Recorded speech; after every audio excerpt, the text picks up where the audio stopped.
Hello everybody! So you want to make mods for Bethesda games? You're in the right place. All you need is a drink, your chosen game, Morrowind, Oblivion, Skyrim, any of the Fallout games, well, Bethesda's Fallout games, maybe Starfield if it's using the same engine. Now, I'm going to break it down for you. You're not going to need a computer for this. I'm just going to walk you through the things you need to know, what you need to read, where you need to start, so you get an idea before you even attempt to make a mod how to get started. So consider this to be an introduction, an advanced introduction, because I'm going to introduce you to some advanced concepts which you will learn before you even start opening the editor, which makes you more advanced than most newbies. Now, rule 1, how to edit something and not make a conflict. Now, if you've ever seen people talk about dirty mods, this, that and the other, they always get really aggressive with people because your mod conflicts with their mod, so you've got to be wrong, never them, right? This because neither one of them know how to make the mods, right? Now, how you make the mods safely, remember, I've made 32 mods for Oblivion alone. There's no load order, they need no patches, they run side by side in any order, right? So this works, my mods are proof this works, and there's no conflicts in my mods, and I use this method. So when people say, but there's a dirty edit there, no, there isn't. Right? Maybe the odd one where I made a mistake, but the kind of dirty edits they pick up on, they're wrong. So my mods are proof of that. And now, how to edit a mod, how to edit an entry safely. Select the thing you want to edit, right click, select copy. Now edit the copy. What will happen is the original will have a little star next to it. It'll say you've edited that original. That's what they'll pick up on. You haven't. Remember, I've got 32 mods. If that was the case, they'd conflict like crazy with each other. They don't. Right? They all work faultlessly. Players have been doing it for decades, or players using my mods for decades. They just install them and forget about it because of this rule. There's no 2-3 weeks trying to figure out load orders and get things to work. It just works because I copy and edit the copy. And the star, if you try cleaning that away, in some editors it will remove your copy. The second you remove that star, your copy disappears. It's like you've never made that edit in the first place. So when people try to clean your mods, they're destroying your mods, which is why so many people who clean mods have endless problems. They think they've solved a problem. They haven't. They've created 10 problems. But this is how you solve it in the first place, how you avoid that game to start off with and just start making good mods. With rule 1, copy, edit the copy. Rule 2, NPCs. You can have fun with this, and I do recommend you copy an NPC and edit it, right? Edit the copy, right? But the only things you need to be careful of are scripts attached to the NPC that you copied, right? And the AI packages. So on your copy, remove the scripts, remove the AI packages, and then just have fun, right? Have fun with it. Just practice dragging things across, trying different configurations, change its looks, learn how the NPCs work, right? Trust me, this is part of the fun. Just drop it in the world somewhere, go to that location. He will be stood there unless you've told him to move, and you get to look. Now, there is one thing you need to read up on if you're going to do this, AI packages. You need to go to the editors, whatever editor uses help pages, and read up about AI packages. It's very important. Why are they important? AI packages are what determine where the NPC moves, and they tend to interact with other things like idle animation markers. A typical idle animation marker might be an animation pushed up against a bar, right, or a marker pushed up against a bar. The NPC walks up to it, has a drink, because it's stood on the animation that says, do this. Same for sitting at tables. So if you were to make a bar and you put these idle animations about, they would use these idle animations if you had a package that let them wander around the room. Use a little tick box, I remember right, you can say click, use idle animations, and they will literally walk around the room, warming their hands on the fire, dancing, drinking, and you don't have to do a thing, just one package, and suddenly your pub's alive. It's really powerful. Right, so read up on idle animations. Well, about AI packages. If you want to know about idle animations, you can look that up as well. But it's in the editor. You just scroll down until you see idle animation. You can see a whole list. It should be under markers somewhere, I think, in most editors. So, but you can look that up in your own. Well, idle markers. That's what you're looking for. Look it up anyway. Right, 3 factions. Why are factions important? Why do you need to read up on them? Well, a faction determines whether you're an enemy to bandits or the Legion. A faction determines whether that bread is owned by you or whether you're stealing it. A faction says whether you're trespassing in a room you have no right to be in and therefore going to get attacked, or you own the room, or you're allowed in the room if it's a public place. Factions are very important. Every NPC, room, loaf of bread, sword, everything has a faction attachment to it. Usually it's associated with the room. So if a room has a faction, everything in it is owned by that faction. So if you want to make a store, you wouldn't necessarily make everything in the store owned by the merchant, because then he'd sell everything in the room and it'd be an empty room after so many hours of the game. Right, instead you make his chest, the faction owner. Well, owned by the faction that he's in, the merchant faction. And everything else might just be owned by something else that he's allowed in, a group he's allowed to. So it might be like Tom, Tom owns the room, but Tom is actually in faction merchant who's allied to Tom that way. So it's interaction, it's where it interacts. So basically a faction allows you to state who owns something or who's an enemy of something, and everything needs to use a faction of some kind. So read up on factions, they're very important. 4, nav meshes and homes and placements and stuff. If you want to make a player home, it's a lot of complicated things, right? You've got you're going now to make a door and link a door to an interior cell. Then you need to put a room in that cell. That's like what you see behind me now, right? And then you need to know to nav mesh it, maybe put idle animations down or idle markers down so your NPCs will walk around. And then you need to be able to move between the worlds and the room, using the door. Very complicated. In this particular case, I recommend you read a tutorial on that, because it's quite a drawn out process when you're doing it for the first time. But it is a lot of fun. Now, what would I do? Basically, I'd learn how to place an object in the world, learn how to level off the terrain so it looks natural, like maybe sink it into the terrain a little bit so it's level with the ground. I'd then put a door on the outside. Then I'd go to cells. I'd make a new cell. I'd name it my home. It'd just be an empty space, like a big void, Like if I'd been on mushrooms or something, you go, oh wow, spaced out there, and there'd be nothing in it. Put another door at the other side. Link the two. A room around the door, and it's empty at this point. This room, you've now got a working home, right? Usually you put the room first and then put the door next to where it's supposed to be, but it doesn't make any difference because you move the door to where it needs to be. You'll have a marker appear when it's linked. It tells you where the player will appear when he goes through the door. Make sure that marker is in the room. But anyway, the empty room with the door, job's a good one. You can now decorate any way you like. And that's how I make hundreds of rooms quickly, is using this method. I don't necessarily decorate them all straight away. I make lots of empty rooms and then I go back and decorate them. So you've got that. 5, adding your own models to the room. Now, well, to anything. Now, let's use a sword as an example. If you click on a sword, copy, edit the copy, you go to NIF, because you'll see a thing NIF with the word edit next to it. It's a long path where the NIF file can be found. That's the mesh, the model itself. Click on edit, change that. You've effectively changed the model in the game. It is that simple. You just need to know to make the NIFs, or you need to have a NIF given to you by somebody else, or given permission to use by somebody else. But you add NIFs to the game that way. It's NIF. You want to read up on it. There's lots of massive topic because it's about 3D stuff and that lot, 3D editors. So read up on it. Right? NIF. How to add a script. Now, anything that can have a script, this is 6.6, how to add a script. Anything that has an option to have a script will have a script tab at the end. Right? This script tab is where you add scripts, add variables, lay down conditions. You need to read up on that if you want to use scripts.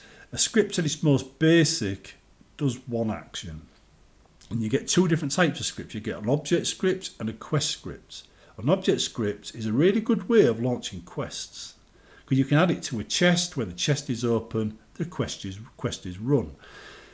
When you try adding like a script to a trigger box, which is an invisible box that you don't see in the game but appears in the editor, it doesn't always work. But if you put a note on a desk and you say open the chest, that's not scripted. That's just a note you can write out, put on the desk, and it's there. As soon as that person reads that instructions, if he then opens the chest has got a script on it, the script will run. You can equally add the scripts to the note directly. And as soon as he reads the note, it runs the quest. So object scripts are very powerful and very reliable, worth knowing, worth reading up about. But a tip for you here, right, and this applies to any script you use, learn how to make an empty script. And I'm not on about just a blank piece of paper. I'm on about a script that has all the elements needed for it to work, but has nothing in that get executed. And what do you do with this? Just find a lot of, like if it's a quest, for instance, you're making, right? Look at the quest scripts of various things. You just notice which elements or which commands are all in every single script in the same place roughly, and just make a copy of one and delete everything that's not in every single quest. When I say everything's not every quest, I mean like there'll be a title, then there'll be a begin here and end here, that kind of thing, right? So everything else in between, it'd be unique to that quest. So once you've learned how to make an empty quest script, keep it safe and just copy that in, cut and paste it in every time you make a new quest. That way you can attach a blank quest to everything you need to later add a quest to. So if you've got like a ton of rooms or a ton of quests or NPCs that need scripts, you could add these to it already and then go back and edit it. If you're making NPCs, they're probably all going to have the same script. You know, if it's a faction, you know, it'll be a faction script, in which case you'll need one. But a blank script gives you something to work with straight away. It speeds things up immensely. But look up scripting. It's changed a bit. In Oblivion, you use a different system, right? Now it's Papyrus. Well, it's Papyrus in Skyrim. That was one of the many updates to Skyrim. It's very different. In Oblivion, they used to loop around all the time in the background. In Skyrim, they don't allow that anymore. You've got to literally launch it, right? So that means it requires something, interaction on the player's part, opening something, reading a letter, walking to a trigger box, something like that to execute a quest. But it's all done through scripts. And the scripts can be added to almost anything. And there's a whole ton of commands available for scripts. But for Skyrim, it's Papyrus, right? That's the name of it. So look up the commands and just spend some time looking at the commands and just seeing what the commands will let you do. Just have a read, just have a cup of tea, have a read, and just see if anything tickles your fancy, you want to try it. And then start experimenting. Right. 7, NPC dialogue. What I do, now you need to look up NPC dialogue, how to add dialogue to an NPC. But what I would do in this particular case is learn how to make an empty quest. Like an empty script, but this is a quest that you run in order to actually get the dialogue into the game, and nothing happens. It does nothing, right? All it has, it's just a placeholder for all your dialogue. I usually make a miscellaneous dialogue, you know, thing, and I put all my miscellaneous dialogue in that quest for anything. Could be assassins, legion, emperors, anything. It all goes in the same thing. And I do that for every single quest I make. So any miscellaneous lines go in there, and it's as simple as go into the dialogue section, enter in a line, and where you've got an empty box where variables put, you put NPC. If NPC equals what, you know, 1, well, this guy equals 1, then it runs that line. That way, that line is only attributed to that one NPC.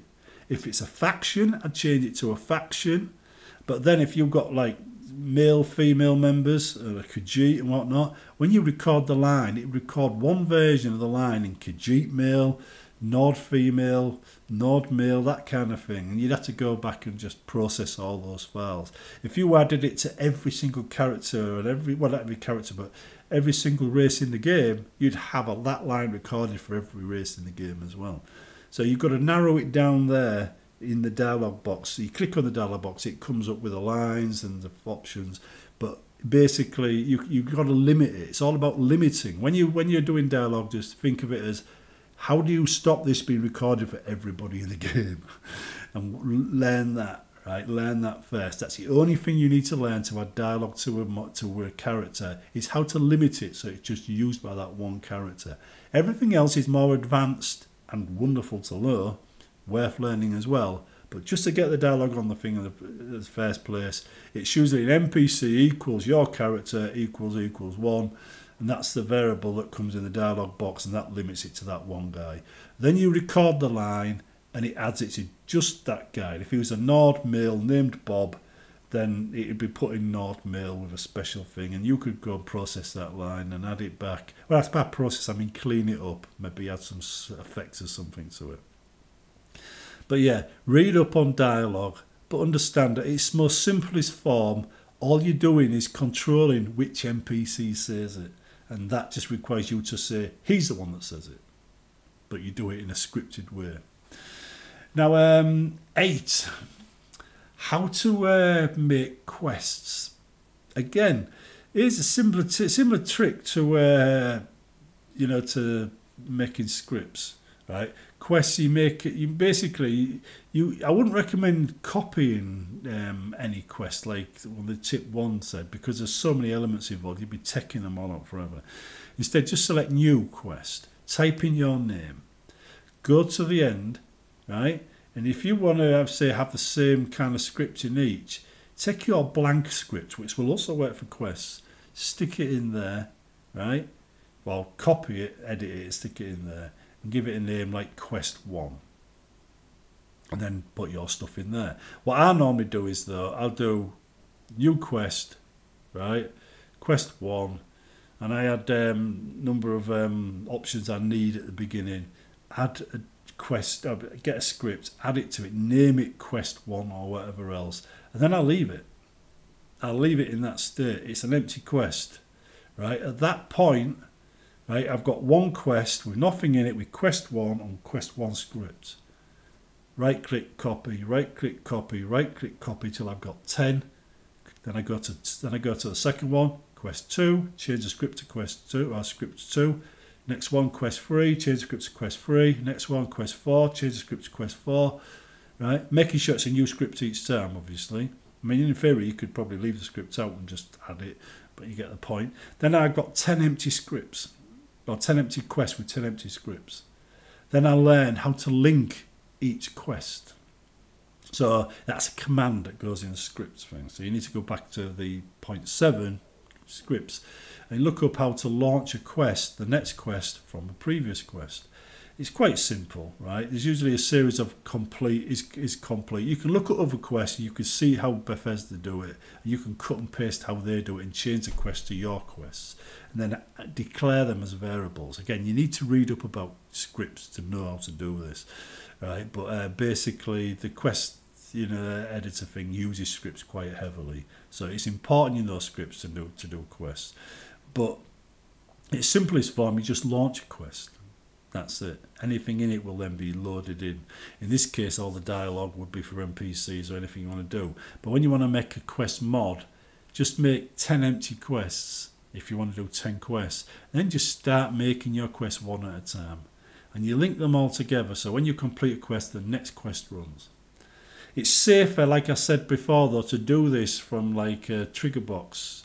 Well, not trigger box, from an object, like a door. Well, not a door, because NPCs might use it.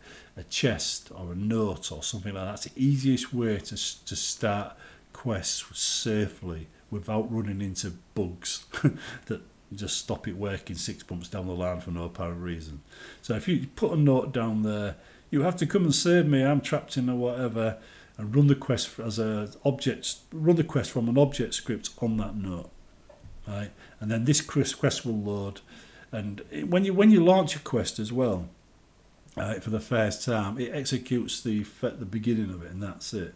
So if you want to test scripts, do it from before you launch. Well, not scripts, quests. Do it from before you launch the quest. So if you want to test if your quest is working, save off your game before the quest launches and then do it. And if you want to test the next quest, save it off before you completed the previous quest and then finish the previous quest so it relaunches the next quest, and keep on doing that. That way the quest will always be starting afresh for your new test. It's the most accurate way of testing quests, and you'll find it very useful there. But to know quests, you've really got to read up on the scripting, how to make quests. That'll all be in the editor. That's a very advanced topic. It's not for everybody. Now that's the eight tips for you. But just understand, right, that most people just want to make house mods or NPCs. They're easy to do. They're very easy to do. Adding dialogue starts to make it more complicated. You will need a basic knowledge of quests and stuff for that. You don't need to be a master. It isn't difficult. It's just a bit of faffing around.